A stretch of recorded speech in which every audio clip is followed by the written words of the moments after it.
Hello and welcome back. I'm Eric Sunset, your host of the Doc Buddy Journal. Here at Doc Buddy, we deliver healthcare solutions that take the pain and cost out of broken workflows.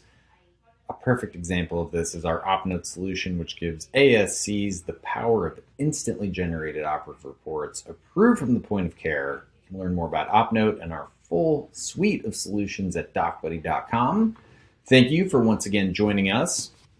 Before we get into the meat of the show today, I want to let everybody in the Gulf region know that if you're attending the Gulf States Ambulatory Surgery Center event happening in just 2 short weeks in beautiful Biloxi, Mississippi at the Beau Rivage Resort and Casino, you can meet Doc Buddy at booth number 28. Again, that's the Gulf States ASC Annual Conference, June 11th through June 13th in Biloxi.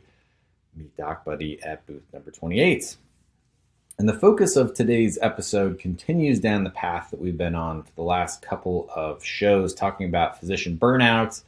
We want to go a little bit deeper, though. We want to look at med student burnout and some of the factors that we are not seeing the throughput from medical student to resident to practicing physician. We've got a really good data set from the Physicians Foundation. We're going to be looking at their 2023 survey of America's current and future physicians. And I'm on a little bit of a search for answers. What can we do to fix the lack of physicians in this country? We know they're retiring earlier than expected in droves. We know kids are less interested in medical school than ever. And what exactly do we need to do? What exactly can be done to fix this current shortage of physicians that we have? And you've heard me say in no uncertain terms, we're on the brink of a cataclysm of an outright lack of physicians. It's not just a shortage, over the next 5 years until we hit 2030. We know that burnout plays a big factor in why physicians are retiring early, leaving medicine, moving into non-clinical, non-patient-facing roles. And according to the Physicians Foundation data, this is now the 3rd year in a row. 6 in 10 physicians often have feelings of burnout compared to 4 in 10 before the pandemic, which goes back to 2018. Like their physician colleagues, 6 in 10 residents often have feelings of burnout. And now 7 in 10 medical students report often having feelings of burnout. These stats really aren't that much of a surprise. We know that a lack of autonomy, a lack of staff, and the use of legacy software solutions really drive that physician burnout. But medical students aren't physicians. They aren't working. They're in medical school. So what's going on? Well, the Physician Foundation reports that medical students' overall well-being is lower than both residents and physicians.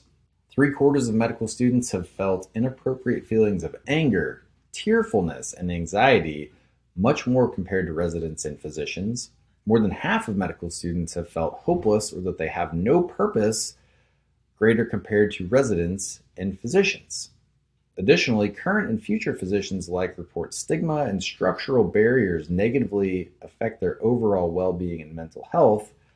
And continuing down this line, nearly 8 in 10 physicians, residents, and medical students agree that there is stigma surrounding mental health and seeking mental health care among physicians. Nearly 5 in 10 of these residents and medical students were either afraid or knew another colleague fearful of seeking mental health care, given questions asked in medical licensure, credentialing, and insurance applications. And we know that this is the case not only because of the Physician Foundation's great data set, but what we've looked at from Medscape, from the Class Arch Collaborative, and various other sources. But we might be on the brink of finding a solution and finding an answer here of at least what could be done to stave off this shortage of physicians. Because it appears a generational shift is happening where medical students are seeking mental health care and talking about it with peers and in classes. This sentiment shift is happening across a broad base of physicians and healthcare workers as well, those actually in their career as opposed to just students. And in our last episode, we even addressed that talking about your issues does seem to help, even if it's not addressing the root cause of the problem. Medical students really are leading the charge here. Nearly half of medical students have sought medical attention for a mental health problem. That's substantially higher than the proportion of residents and physicians. To really address some of our root causes here, it seems that current and future physicians need systems and workplaces to prioritize physician well-being and their related perspectives. In this Physicians Foundation study and survey, it lists out the top ways residents and students think organizations can support physicians in the workplace, and they are, in order, removing low-value work, including reducing EHR clicks and minimizing inbox notifications, being encouraged to take paid leave, sick leave, and rest breaks, giving physicians more flexibility and autonomy to adjust quality and patient experience goals, eliminating unnecessary mandatory training requirements, and eliminating insurance approvals such as pre-authorization. And wouldn't that be nice? So that's the top third of the list of suggestions. And if we boil this down to the very most actionable items for healthcare organizations, it really revolves around three things. Eliminating unnecessary trainings. That's a very low-hanging fruit for a healthcare organization. How you determine what's unnecessary or not, that's up for you to decide. Improving staffing levels, much easier said than done, but in the rest of these 15 items that med school students say would help improve physician sentiments around burnout and workplace satisfaction, if you are able to improve staffing levels, you're going to enable providers to practice at the top of their degree or top of their license. And one of these really low-hanging fruits is that would remove low-value work in the EHR. And that's something that DocBuddy takes very seriously. As a matter of fact, that's one of our founding principles, is that physicians are spending 2/3 of their time away from patients. That is very much not practicing at the top of your license. And obviously there are huge macroeconomic factors that exist around improving staffing levels. And there's two prongs on this fork is what I'm trying to say. Both being able to make the right hire, train them, and integrate this new employee into your organization, but also to retain existing employees. There's no more costly hire you have to make than that of somebody who has just quit.